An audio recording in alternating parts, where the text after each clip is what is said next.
decirte precisamente que el nacimiento de Jesús, la encarnación de Dios, la segunda persona de la Trinidad, el Hijo de Dios, Cristo Jesús, no es un tema solo de Navidad, sino de todo el año, de toda la vida, porque es una verdad, es una doctrina cardinal. Es el evento más extraordinario, más trascendental, más determinante y más incomparable de toda la historia humana.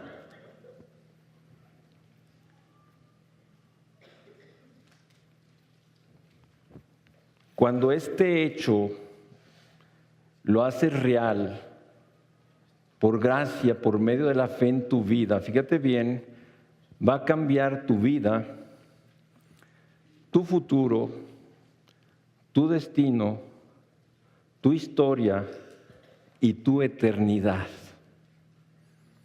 Y no solamente la tuya, sino la de muchos más. Tu familia y muchos que te rodean y muchos que conocerás que el Señor traerá a ti igualmente. Así es que Pablo resumió la Navidad en una abundante revelación, la impresionante, maravillosa e infinita sabiduría de Dios para revelar a Pablo por su Espíritu y por su palabra el resumen más increíble de la Navidad en su epístola a Colosenses 2:9. En él habita corporalmente toda la plenitud de la deidad. Y bueno, como he dicho que el tema de la Navidad, a lo mejor, oye, no actualizaron ahí al pastor Luis, no sabe que ya pasó, que ya estamos en enero, que ya empezó el año 2018, se les habrá pasado, nada de eso, como ya les he dicho, pero así quiero introducir el costo de la Navidad. Toda Navidad tiene un costo, mis hermanos. Es muy probable que a estas fechas de enero ya hayas costeado tu Navidad, ¿no es cierto? Ya te están llegando las facturas. ¿Qué hiciste? ¿Viajaste con tu familia a otro lugar para celebrar la Navidad? ¿O recibiste familiares y amigos para celebrar la Navidad? También tuvo un costo. O si simplemente te quedaste con tu familia para celebrar la Navidad, aún así tuvo un costo. Pues yo quiero que sepan que la Navidad del Señor tiene un costo. Un costo grandioso, inimaginable, imposible humanamente. Ni con toda la riqueza del mundo se puede costear la Navidad de Dios. La Navidad, mis hermanos, sencillamente es divina, milagrosa. La Navidad es la causa, porque un niño nos es nacido, hijo nos es dado, como dice el profeta Isaías. Y el efecto, los salvados. De ahí que el autor de Hebreos diga, por el gozo puesto delante de él, sufrió la cruz, menospreciando el oprobio. Ese gozo puesto delante de él eran los redimidos. Y por ese gozo puesto delante de él, sufrió la cruz, menospreciando el oprobio, y se sentó a la diestra del trono de Dios. Así es que también nos dice Isaías impresionantemente, verá el fruto de la aflicción de su alma y quedará satisfecho. Dios le concedió a Jesús ver el fruto de la aflicción de su alma que Él tuvo al estar tomando nuestro lugar ahí en la cruz, cargando nuestros pecados, recibiendo la ira de Dios por nuestros pecados, y pudo ver el fruto de su aflicción y quedar satisfecho. Jesucristo es el rico. Todas las riquezas, como hemos cantado y hemos alabado al Señor, el cielo y la tierra, todo lo que en ellos hay, visible, invisible, dominios, principados, todo es suyo y todo es de Él. Nosotros, los pobres pecadores, toda la pobreza terrenal que te puedas imaginar, Y ahora sí vamos directo al texto de nuestra predicación, que es 2 Corintios 8:9. Un texto increíble, maravilloso, que será nuestro texto base, aunque también estaremos recorriendo otros textos de la Escritura para ampliar la enseñanza. Ya lo tiene todo el mundo, entonces vamos ahí al 8:9 y nos dice la Escritura: porque conocéis la gracia de nuestro Señor Jesucristo, que siendo rico se hizo pobre. Sin embargo, por amor a vosotros se hizo pobre, para que vosotros por medio de su pobreza llegaseis a ser ricos. Vemos en este texto, yo quiero comentar algunas cosas antes de entrar a profundidad, a detalle, porque aquí el apóstol Pablo dice, porque conocéis.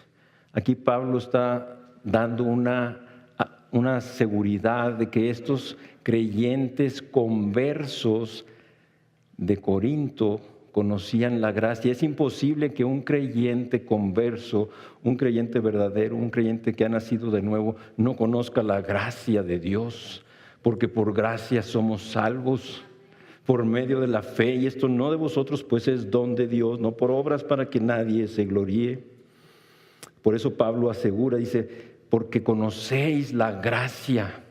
Pero luego viene otra cosa más que dice, de nuestro Señor. Oro, mis hermanos, oro, amigos invitados, para que tú te encuentres en ese nosotros. Dice, porque nosotros, dice, porque conocéis la gracia de nuestro, que tú estés ahí, nuestro Señor Jesucristo. Pudiera ser que hubiera personas aquí que no pueden identificarse en este nuestro Señor Jesucristo, porque todavía no lo has hecho tuyo por medio de la fe, por medio del arrepentimiento. Y el Señor te ama y te ha traído hoy para que te puedas incluir y puedas decir, nuestro Señor, con todos nosotros que estamos aquí, que le conocemos. Entonces dice que siendo rico, sin embargo, por amor a vosotros, hemos cantado, hemos alabado al Señor de sus grandezas, de su riqueza, de su gloria, de su imperio, de su dominio, de su majestad. Nos hemos elevado al cielo y nos hemos unido a los coros sacrosantos. Y como bien decía nuestro hermano Abelardo, quisiéramos continuar y no detenernos alabando al Señor todo el tiempo y no mirar tu reloj. Así es que nuestro rico Salvador se hizo pobre, Él quiso de su voluntad complacer a su Padre, agradarlo, pero Él también tuvo esa voluntad de hacerse pobre. Yo quiero que piensen un poquito en la riqueza de Cristo, dueño de todo, creador de todo lo que hay en el cielo y en la tierra. Tener y ser suyo todo poder, toda autoridad, tener y ser todo el gran yo soy. Esta revelación de Dios dada por Pablo es gloriosa, majestuosa, inefable, indescriptible. Cuando Isaías tuvo revelación de Dios, dijo, ay de mí que soy hombre muerto. Cuando el apóstol Pablo también se le reveló Jesús, también dijo, Señor, apártate de mí porque soy hombre pecador. Cuando el Señor se le reveló a Pablo, también dijo, por esta causa doblo mis rodillas ante el Dios y Padre. Cuando Juan, después de la revelación del Apocalipsis, cayó como muerto, al grado que el Señor lo tuvo que tocar para levantarlo, cuando se le manifestó, se le reveló ese Cristo glorificado, empezando la revelación. Así que esto que hoy Dios nos revela a través del apóstol Pablo en este texto de 2 Corintios 8:9, verdaderamente es sorprendente y maravilloso y digno de poner toda nuestra atención. con todo nuestro corazón. El texto nos dice que Cristo, siendo rico, se hizo pobre para que nosotros, pobres pecadores, enemigos, rebeldes, pudiéramos ser enriquecidos con su pobreza. Mis hermanos, no es importante lo que tú digas o pienses de ti mismo, sino lo que el Señor sabe y dice que tú eres, y yo también. Porque tú dices, yo soy rico y me he enriquecido y de ninguna cosa tengo necesidad. Pero tú no sabes que eres un pobre, miserable, desnudo. Ese pasaje es impresionante en Apocalipsis 3:17. Pablo usa no solo el ejemplo de las iglesias de Macedonia que está en este contexto de este capítulo 8, viene hablando de esa región, de esas iglesias de Macedonia, donde había habido una incursión de soldados romanos y les habían despojado al grado de dejarlos en una pobreza total. Y en medio de esa pobreza le rogaban al apóstol Pablo que les concediese el privilegio de participar en la ofrenda para los santos.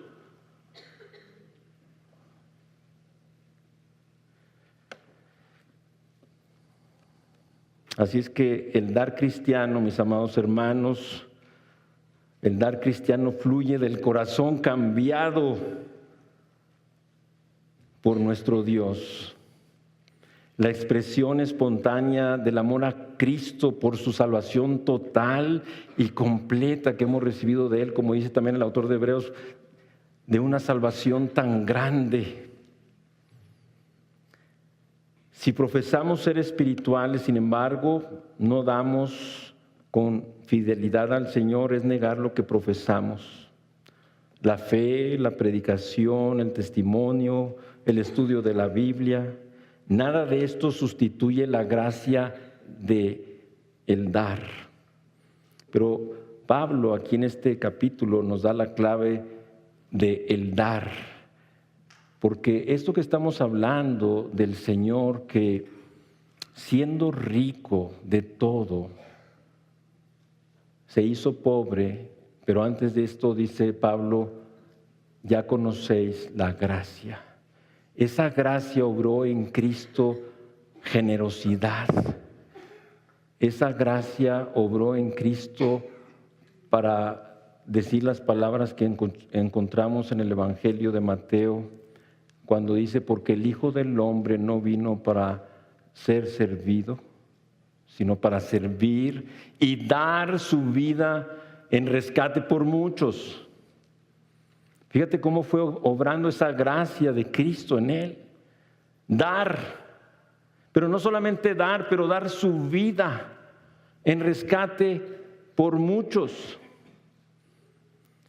Y si relacionamos esto también con este mismo Evangelio de Mateo, más adelante, estamos en Mateo 20, pero nos vamos a Mateo 26, y nos dice ahí el Evangelio que la sangre de Cristo, esa sangre del nuevo pacto, fue derramada para el perdón de los pecados de muchos.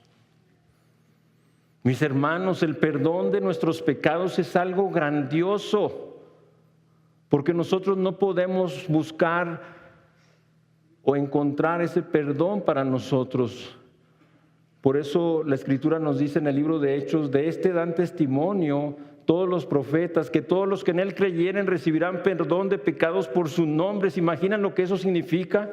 Que aquí tengas un familiar, un amigo, un compañero, un invitado que ha venido en sus pecados y pueda salir aquí perdonado por la fe solamente, porque Él ya hizo todo completamente en ese sacrificio expiatorio completo y perfecto en la cruz del Calvario.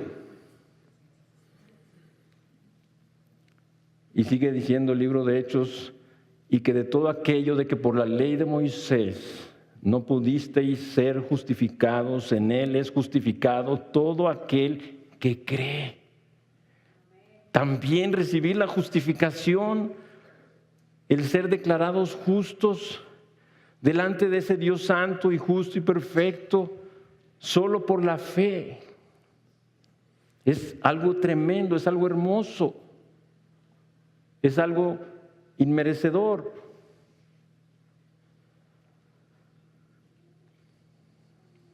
Pero volviendo al texto, podríamos preguntarnos, ¿qué fue lo que dejó el Señor, quien era rico, para hacerse pobre? Porque conocéis la gracia de nuestro Señor Jesucristo, que siendo rico, vamos a ver un poquito de esas riquezas que Él dejó, que Él puso a un lado, para tener una idea y dejar que la palabra de Dios, que también la relacionamos con esa palabra de Pedro, que dice que el Señor Jesucristo nos dejó ejemplo para que sigamos sus pisadas.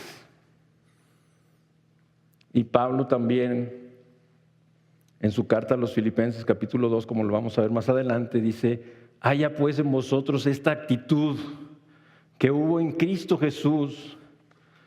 Hermanos míos, estamos aquí para seguir a Jesús comprometidamente, si es que somos salvos en verdad, porque el Espíritu del Señor que mora en nosotros nos lleva a amar a Jesús, a seguir a Jesús fielmente, no por lo que nos da, no por lo que recibimos, sino por lo que Él es.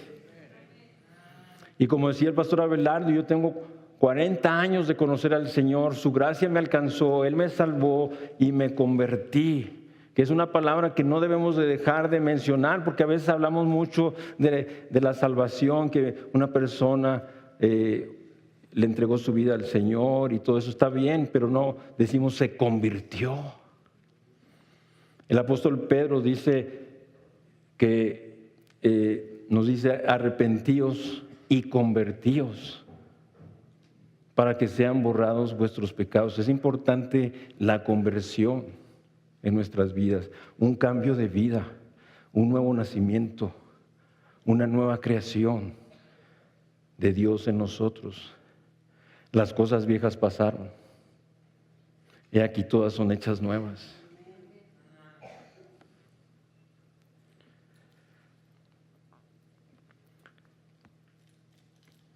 Así es que, ¿qué dejó el Salvador a un lado cuando se hizo pobre? Él era el Hijo de Dios. Poseía la naturaleza, el ser y la plenitud mismas de Dios. Él moraba en la gloria, imperio y potencia de la divinidad, como nos dice la carta de Judas 24 y 25. Él moraba en la luz a la que nadie se puede acercar, en todo esplendor y brillantez de la divinidad. Él poseía todas las cosas y perfecta que se pueden poseer. Por eso nos dice Santiago 1:17 que toda buena dádiva y don perfecto desciende de lo alto del Padre de las luces. Él contaba con todo el culto y adoración de los seres celestiales, como cantábamos y veíamos la cita de Apocalipsis 4 y 5. Como hombre, siendo Dios, estuvo sujeto a espacio y tiempo y todas las demás limitaciones humanas. No perdió su poder eterno y nunca dejó de ser Dios, sino que puso a un lado su gloria y sus derechos. ¿Puedes imaginar lo que esto significó para Cristo el Señor? En respuesta a la voluntad de su Padre, limitó su poder y conocimiento. Cristo se convirtió en pobre cuando se hizo humano, porque abandonó muchas cosas. Se hizo pobre. Esto se refiere a la encarnación de Jesucristo, es decir, a su condescendencia o humillación. se refiere a la gran brecha que tenía que acortar al venir a la tierra. El Señor Jesucristo, que era el Rey de Reyes y Señor de Señores, y lo es, dejó toda gloria y adoración en el cielo para convertirse en hombre. Y estando en esa condición se humilló y fue obediente hasta la muerte y muerte de cruz, como nos dice la Escritura. Dios se convirtió en un hombre humilde, mis hermanos. El Señor asumió carne y sangre, como nos dice Hebreos 2:14. Él participó de lo mismo. El Dios Santo ocupó el lugar del más humilde. El Señor soberano se convirtió en un súbdito. El amado se convirtió en rechazado. El perfecto se convirtió en el sacrificio por el pecado. Al que no conoció pecado por nosotros, lo hizo pecado para que nosotros fuésemos hechos justicia de Dios en él. 2 Corintios 5:21. Y Pedro también, 1 Pedro 2:22 nos dice, el cual no hizo pecado ni se halló engaño en su boca, inspirado por el Espíritu Santo, el apóstol Pedro. Así es que la vida, quien era el autor de la vida, se convirtió en el sustituto de la muerte. ¿Por qué? Por amor a vosotros. Quiero que vayan enfocándose en el amor de Cristo por ti, para que al final ese amor de Cristo obre en nosotros. Debe de movernos, debe obligarnos, debe llevarnos a pensar ese amor de Cristo por ti que está produciendo para que ya no vivamos para nosotros mismos, egoístamente, terrenalmente, materialmente, sino para aquel que murió y resucitó por nosotros. En eso hay vida abundante.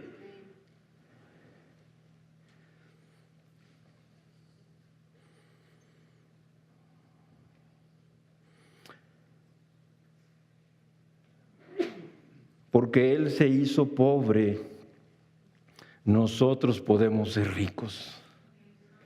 No podía Él haberse quedado rico sin hacernos a nosotros pobres para luego enriquecernos. Esto es algo importante. Como Cristo de buen gusto se sacrificó tanto por nosotros, debemos sacrificarnos para ayudar a los que están necesitados desesperadamente, perdidos en este mundo. El Hijo del Hombre vino a buscar y a salvar lo que se había perdido. Tenemos este amor de Jesús por este mundo, por los perdidos. ¿Qué estamos haciendo con esta vida nueva, esta vida sobrenatural que hemos recibido de Cristo junto con el perdón, la salvación y la vida eterna? Porque hacemos mucho énfasis de estas cosas, pero no de la vida nueva, que es una vida sobrenatural, una vida que tiene la capacidad para vivir no por las cosas que se ven, sino por las cosas que no se ven. Porque las cosas que se ven son terrenales, materiales, temporales, van a pasar, pero las que no se ven son eternas. Y tenemos esa vida que tiene esa capacidad, para que en medio de la vida humana que vivimos podamos vivir para las cosas eternas, que son las cosas de Dios, nuestro Señor. Así es que, mis hermanos amados, ya fuimos enriquecidos con la pobreza de Cristo que estamos aprendiendo, que estamos viendo, que estamos descubriendo. Ahora, hagámonos pobres para enriquecer a muchos,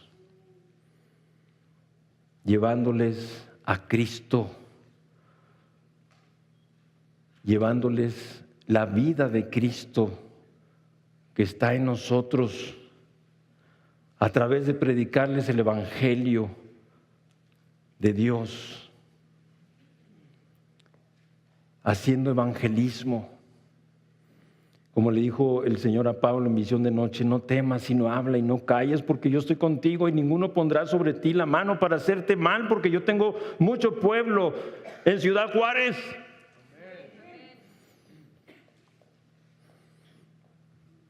Ya se acabaron Ciudad Juárez, mis hermanos.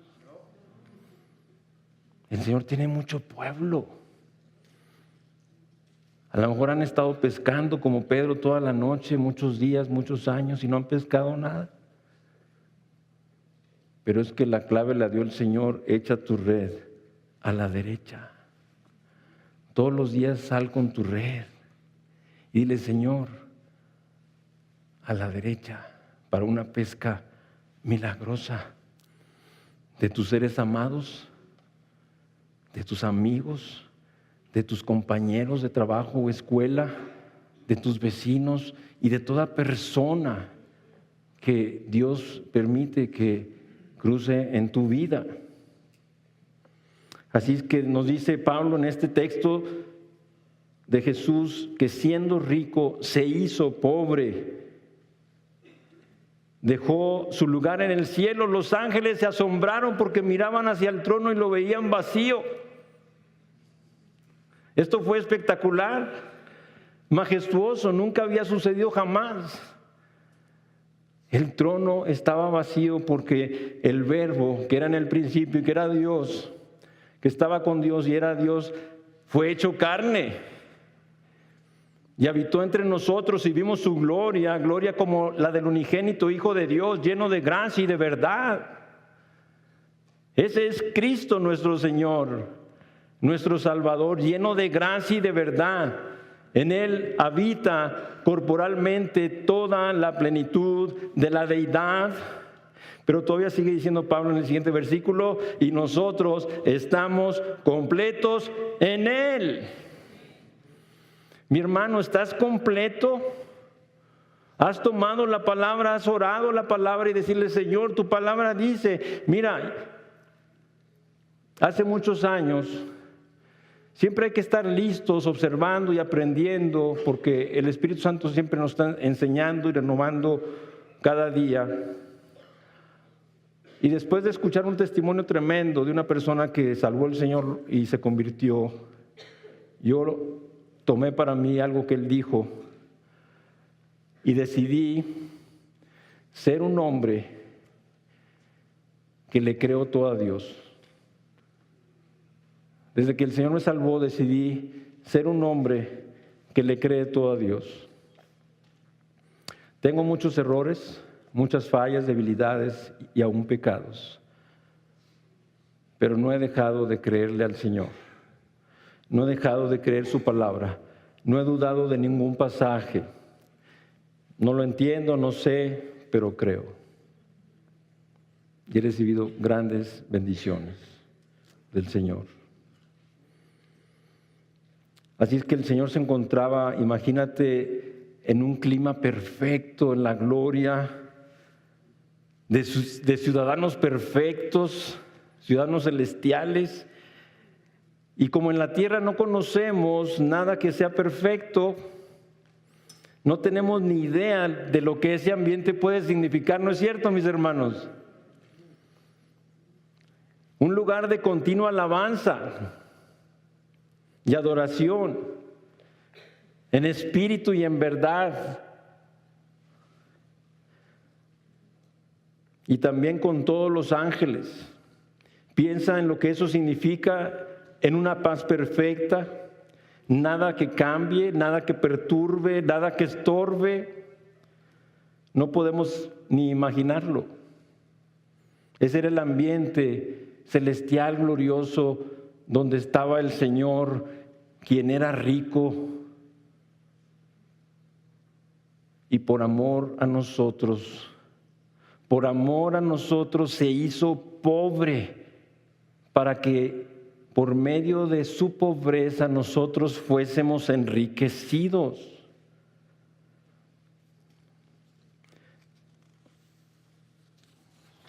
No podemos imaginarlo, mis hermanos, pero sí podemos desearlo, anhelarlo, ¿no es cierto?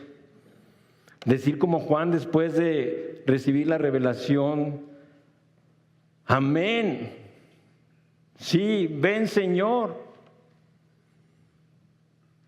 Platicábamos ayer, Abelardo y yo, y recordábamos un texto de Pablo precisamente donde juntos lo citamos, para mí el vivir es Cristo y el morir es ganancia. Y para un creyente así es. Si vivimos, vivimos para Cristo y el morir es verdadera ganancia. Pero cuánto más hoy. Es ganancia porque el mundo va de mal en peor. Y ahorita si el Señor nos llama, es ganancia. Pero mientras que nos deje aquí, hay que ser fieles. Por la gracia de Dios, seguir firmes, constantes, creciendo en la obra del Señor, siempre sabiendo que su trabajo en el Señor no es en vano, como ustedes saben la Escritura. Algunos no dejan ni siquiera su cama cómoda para adorarle. No se levantan temprano siguiendo el ejemplo de Cristo, que siendo de mañana aún muy oscuro, el Señor se levantaba y se iba a un lugar desierto y ahí oraba, nos dice el Evangelio. O abstenerte de algún alimento, de algún descanso, de trabajar y esforzarte por algún servicio o ministerio aquí en tu iglesia, hermano, hermana. Dejar tu tiempo de descanso o tu hobby. Venir a la iglesia todos los domingos, porque no hay que dejar de congregarnos como algunos tienen por costumbre, dice el Señor. Venir a tus discipulados a reuniones de oración, a preparar o arreglar la iglesia para algún evento especial que habrá. No estamos considerando el ejemplo de Cristo, no estamos siguiendo sus pisadas. No hay en nosotros el mismo sentir, la misma actitud que hubo en Cristo Jesús, que veremos en este pasaje de Filipenses que vamos a leer. Y entonces, ¿cómo podemos andar dos juntos si no estamos de acuerdo? Si no tenemos ese mismo sentir de Cristo, esa misma actitud, ¿cómo podemos y decimos que andamos con Él? Así es que acompáñenme a ver esta cita de Filipenses 2, 5 al 7.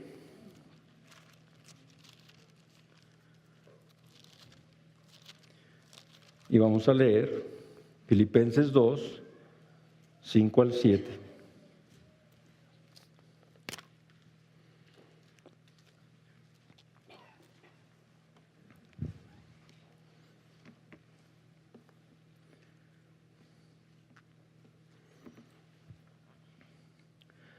Haya pues en vosotros esta actitud que hubo también en Cristo Jesús, el cual, aunque existía en forma de Dios, no consideró el ser igual a Dios como algo a qué aferrarse, sino que se despojó a sí mismo tomando forma de siervo, haciéndose semejante a los hombres.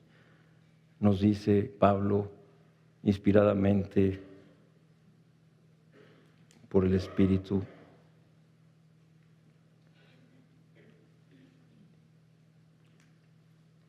Y si desvías tus ojos solamente a la columna siguiente, dice, porque todos buscan sus propios intereses, no los que son de Cristo, ahí en el versículo 21 de este mismo capítulo, porque todos buscan sus propios intereses, no los intereses que son de Cristo, los cuales están revelados, mostrados con toda claridad a través de su palabra que leemos todos los días, a través de esa comunión, a través de esa adoración, a través de esa enseñanza que recibimos a través de los pastores y maestros de nuestra iglesia.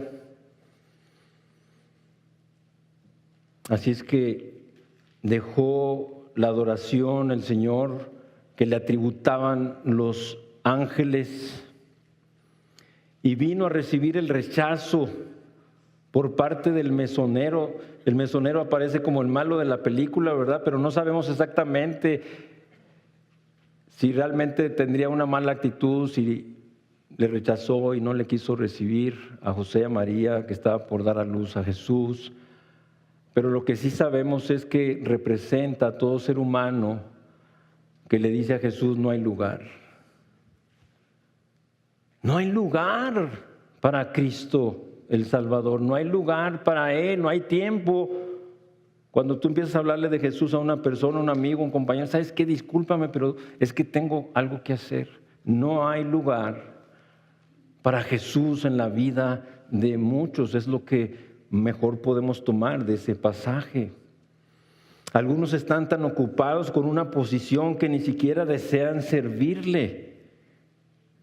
Nuestro parámetro, hermanos míos, no es tu hermano que está al lado o delante. Si él sirve, cuánto sirve, cómo sirve para hacerlo tú. No, Cristo es nuestro ejemplo, su vida, su enseñanza, que la podemos ver con toda claridad a través de la Escritura. Somos transformados de gloria en gloria en esa misma imagen como por el Espíritu del Señor, dice Pablo en esta misma carta, 2 de Corintios, capítulo 3, versículo 18. Somos transformados de gloria en gloria, en la misma imagen de Cristo. Anhelamos y deseamos ser más como Jesús. Como sabemos y tenemos fe y esperanza que un día despertaremos siendo semejantes a Él.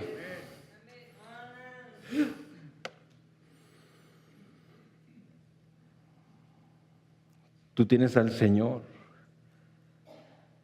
que se ciñó una toalla y empezó a lavarle los pies a sus discípulos y le lavó los pies a un traidor, Judas. Le lavó los pies a un negador, Pedro. Le lavó los pies a un incrédulo, Tomás, que dijo, si yo no meto mi dedo en su llaga de la mano y mi palma de la mano en su costado, no creeré.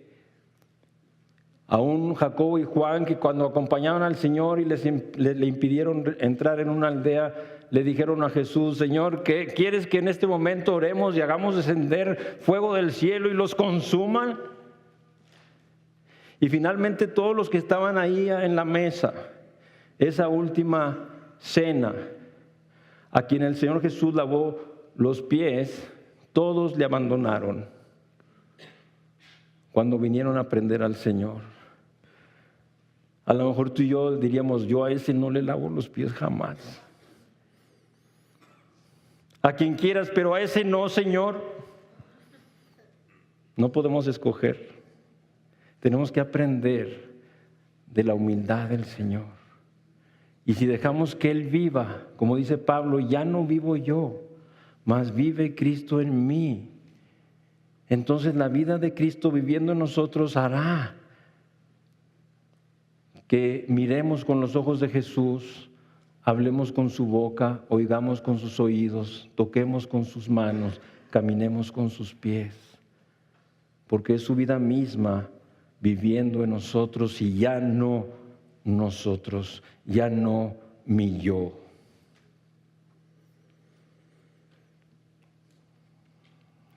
¿Por qué se hizo pobre el Salvador? Siendo rico se hizo pobre. Por amor a vosotros, dice Pablo. No es de asombrarse que se debía notificar de inmediato a los pastorcitos aquella noche, cuidando los rebaños, y que viene el ángel de parte del Señor. No temáis, he aquí os damos nuevas de gran gozo, que ha nacido en la ciudad de Belén un Salvador, que es Cristo el Señor. No temáis, se acabó el temor. Hay 366 veces que el Señor nos dice que no temamos, para cada día y aún el año bisiesto. Y si no me crees, cuéntalas. Pero también el fundamento de esta promesa de que no temas es porque yo estoy contigo. Si tenemos la presencia del Señor y si el Señor está con nosotros, ¿quién contra nosotros? Mi hermano, tú no sabes lo que te depara el 2018 ni el futuro. Y nadie lo sabe. Y no intentemos averiguarlo, porque las cosas secretas pertenecen a Dios, mas las reveladas a nosotros y a nuestros hijos. Así que no sabemos lo que nos depara ni mañana ni el futuro, pero lo que sí sabemos es que el Señor estará con nosotros. Y eso es suficiente. A mí no me importa cómo voy a estar o cómo me voy a encontrar, pero lo que me da esperanza, fortaleza y ánimo es saber que el Señor estará conmigo. Y eso es suficiente. Así que el Señor dejó el cielo para que nosotros podamos ir al cielo, a la gloria. Fue rechazado para que nosotros jamás seamos rechazados, eternamente aceptados, porque Dios nos aceptó en el amado, como dice Pablo en su carta en Efesios 1:6. Somos aceptos en el amado con mayúscula, Cristo Jesús. Es por Él, por quien es Cristo. Es por su justicia, es por su santidad, es por ese pago que Él hizo en la cruz indescriptible, es porque ahí Él ofreció ese sacrificio expiatorio completo y perfecto, y la ira de Dios propició, la cambió de arriba de tu cabeza, la ira de Dios, a Él. ¿Por qué me has abandonado, Dios mío, Dios mío? Pero también dijo, tetelestai, consumado es, la cuenta está totalmente pagada. Ahora hay que creerlo. Ahora hay que venir a Él en arrepentimiento, en fe, entregarle nuestra vida, hacerlo nuestro. Es una palabra que yo aprendí hasta que no me convertí. Apropiar, hacer tuyo algo. Eso que Cristo logró. Esa riqueza que nos da con su pobreza. Nació en un establo para que nosotros podamos nacer del Espíritu. Se hizo siervo para que nosotros podamos ser santos, santificados, apartados del mundo para Dios, como sabemos. Murió para que podamos tener vida eterna, una vida indestructible, una vida que no será afectada por nada jamás. Pensemos, meditemos.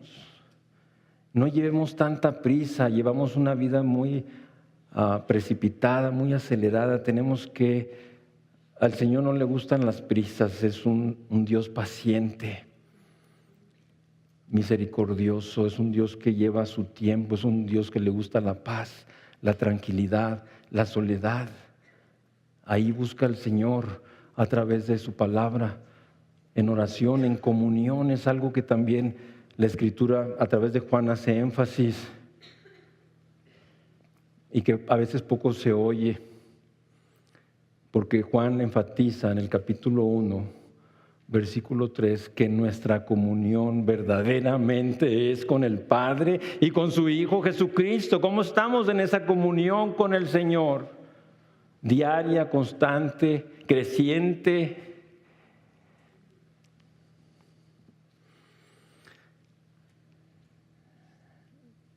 ¿Qué les da el Salvador que era rico al hacerse pobres? ¿Qué le da el Salvador rico a los pobres pecadores para enriquecerlos? Dice Pablo que siendo rico se hizo pobre para que por medio de su pobreza fuesen enriquecidos. Grandes dones de Jesús que recibimos a través de su pobreza siendo rico. Grandes dones de Jesús que nos enriquecen. El don de la salvación, como ya vimos, por gracia somos salvos por medio de la fe. El don de la vida eterna. La paga del pecado es muerte, mas la dádiva del Señor es vida eterna en Cristo Jesús. Y también el Evangelio de Juan nos dice, de cierto os digo, el que oye mi palabra y cree al que me envió, tiene vida eterna, no vendrá a condenación, mas ha pasado de muerte a vida. Es el don de la vida eterna, el don del Espíritu Santo. Como nos dice Pablo ahí en Romanos 5:5, y la esperanza no avergüenza, porque el amor de Dios ha sido derramado en nuestros corazones por el Espíritu Santo que nos fue dado. Tenemos el don del Espíritu Santo, el don de justicia también ahí en Romanos 5. Los que reciben la abundancia de la gracia y el don de la justicia. Romanos 5, 17 y 18. El don de la paz. Mi paz os dejo, mi paz os doy, pero yo no os la doy como el mundo la da. No se turbe vuestro corazón ni tenga miedo. Juan 14, 27. O Romanos 5, 1.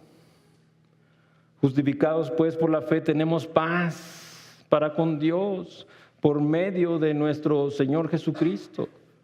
Esta paz con Dios, todo ser humano, todo nacido en este mundo necesita esa paz con Dios, que ninguno salga de aquí sin esa paz con Dios. Porque si tú mueres y pasas a la eternidad sin haber hecho tuya la paz que Cristo vino a hacer con Dios a través de su sacrificio, nunca, jamás tendrás paz por la eternidad, separado del Señor y de la gloria de su poder. El don de la victoria sobre la muerte. Y Pablo en su primera carta a los Corintios, capítulo 15, versículo 57, nos dice: más gracias sean dadas a Dios que nos da la victoria. Por medio de nuestro Señor Jesucristo tenemos la victoria sobre la muerte.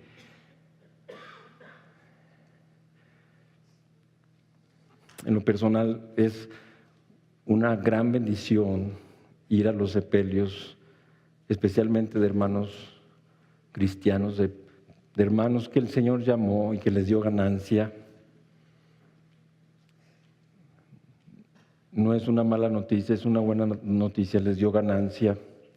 Hay que tener fe y confianza en ello, porque hay mucha esperanza para predicar, hay mucho consuelo para dar, hay muchas promesas para reclamar, hay mucha seguridad para enfatizar. Y eso prepara, porque es mejor ir a la casa del duelo que a la casa del banquete, dice la Escritura, como sabes. Así es que, mis hermanos, vengamos a ser parte de una generación de la que nos habla la Escritura, Hebreos 10:39, pero nosotros no somos de los que retrocedemos, sino de los que tienen fe para preservación del alma. Esta es una generación que el Señor está levantando, quiere levantar de toda tribu, pueblo, lengua, nación, gente que está fiel, firme, constante, creciendo, apasionada de Cristo, creciendo en ese amor más y más, para que las muchas aguas no puedan apagar ese amor que nos ha dado el Señor por Cristo. Y quiero llegar al final. Pablo hizo una aseveración, dijo: porque sabéis, seguridad, sabéis la gracia de nuestro Señor. Entonces Pablo hizo una aseveración de que los creyentes conversos, esto me gustó mucho, siempre estoy leyendo, buscando, y por tantos años no había leído o encontrado esto hasta recientemente, y me encantó. Creyentes conversos, lo había leído o visto, yo mismo lo había mencionado de muchas diferentes maneras, pero no esto, creyentes conversos, que conocían la gracia de Dios, la gracia de Cristo Salvadora. A través del Evangelio que has escuchado, tú puedes ver y oír el ruego de Dios, porque estamos en el contexto. A lo largo de toda la predicación, Pablo dice que somos embajadores en nombre de Cristo, como si Dios rogase por medio de nosotros. Os rogamos en nombre de Cristo, reconciliaos con Dios. Que no salgas de aquí sin haberte reconciliado con Dios, sin hacer tuya esa gracia de Dios salvadora. El Señor Jesucristo dijo: arrepentíos y creed en el Evangelio. Es ahora el tiempo aceptable, es ahora el día de salvación. No te jactes del día de mañana, porque no sabes qué dará de sí el día. Así es que si has oído hoy su voz, la voz del Espíritu Santo, no endurezcas tu corazón. Busca al Señor mientras puede ser hallado, llámale en tanto que está cercano. Deja tu camino de pecado y vuélvete al Señor, el cual será amplio en perdonar. Tú tienes que saber que ese amplio perdón del Señor, en ese amplio perdón caben tus muchos y grandes pecados. No importa, ahí caben. Ten esa fe, esa confianza y vuélvete al Señor, el cual tendrá de ti misericordia, y al Dios nuestro, el cual será amplio en perdonar. Pídele que te acepte sin reservas. Y tú también recíbelo en tu vida como el Salvador y el Señor. Pídele que seas enriquecido con su pobreza. Y como Él te ha enriquecido es dándote salvación de tu alma, dándote vida eterna, dándote una vida nueva, sobrenatural, victoriosa, de liberación sobre la esclavitud del pecado. ¿Puede alguien aquí que sea un creyente no converso? Puede ser que haya aquí alguien que no sea un creyente converso. Sal de ahí. Hoy puedes salir de ahí. Y quiero leer un pasaje de la Escritura que es tremendo y que nos ayuda a entender más y este ruego de Dios que dice: ¿o no sabéis que los injustos no heredarán el reino de Dios? Primera de Corintios 6, 9 al 11. ¿No sabéis que los injustos no heredarán el reino de Dios? No os dejéis engañar, ni los inmorales, ni los idólatras, ni los adúlteros, ni los afeminados, ni los homosexuales, ni los ladrones, ni los avaros, ni los borrachos, ni los difamadores, ni los estafadores heredarán el reino de Dios. Hasta ahí me quiero quedar primero. Puede ser que aquí haya algunos de ustedes en esta lista. Son malas noticias si te encuentras en esta lista, porque aquí dice que no heredarás el reino de Dios.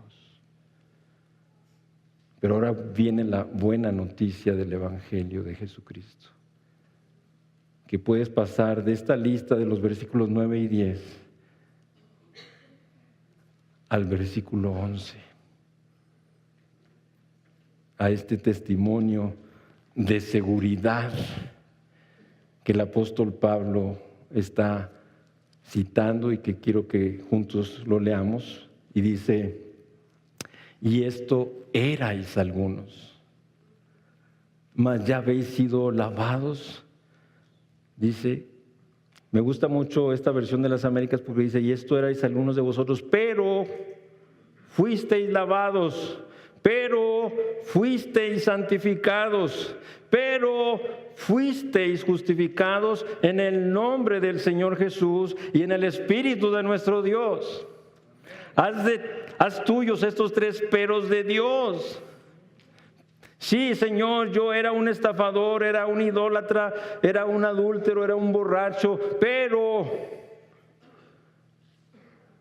he sido limpiado, he sido santificado, pero he sido justificado en el nombre del Señor Jesús y por el Espíritu de nuestro Dios. Finalmente, Hermano mío, hermana, también hay una palabra final para ti. También hay un llamado y un ruego de Dios que conozcas la gracia de nuestro Señor Jesucristo para que obre en ti generosidad. Y le permitas a Jesús venir a tu corazón, a tu vida, a hacer espacios amplios para que seas generoso. Como nos dice el contexto donde Pablo también, ahí en su segunda carta a los Corintios, dice que cada uno dé como propuso en su corazón, no con tristeza ni por necesidad, porque Dios ama al dador alegre. ¿Sabes por qué Dios ama al dador alegre? Porque es el reflejo de la esencia del carácter mismo de Dios, mismo de Cristo, el darse. Y por eso es algo que trae contentamiento al Señor. Así es que, como dice Pablo, ensanchaos también vosotros y no estéis estrechos.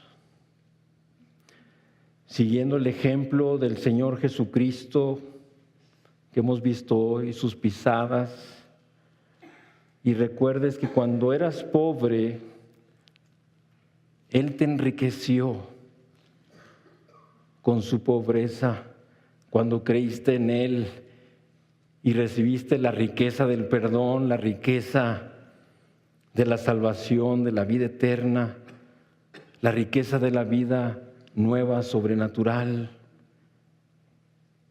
que tiene la capacidad para vivir por las cosas eternas. Que hoy le pidas perdón a Jesús por no vivir su ejemplo, por no estar siguiendo sus pisadas de gracia, amor y bondad, para compartir con muchos tu riqueza, con esta tu iglesia, dando, sirviendo comprometidamente y con tu prójimo, para que sea enriquecido con tu pobreza, con la pobreza de Jesucristo en ti, como tú lo fuiste un día. Recuerden, mis hermanos, que la iglesia no es edificada solamente a través de los pastores, sino a través de cada uno de ustedes, a través de cada uno de los miembros activos, comprometidos, ministrando esos dones y talentos, habilidades y capacidades que el Señor por gracia también les ha dado, y entonces vienen a contribuir en esa edificación de su iglesia. Así es que toma hoy tu lugar comprometidamente.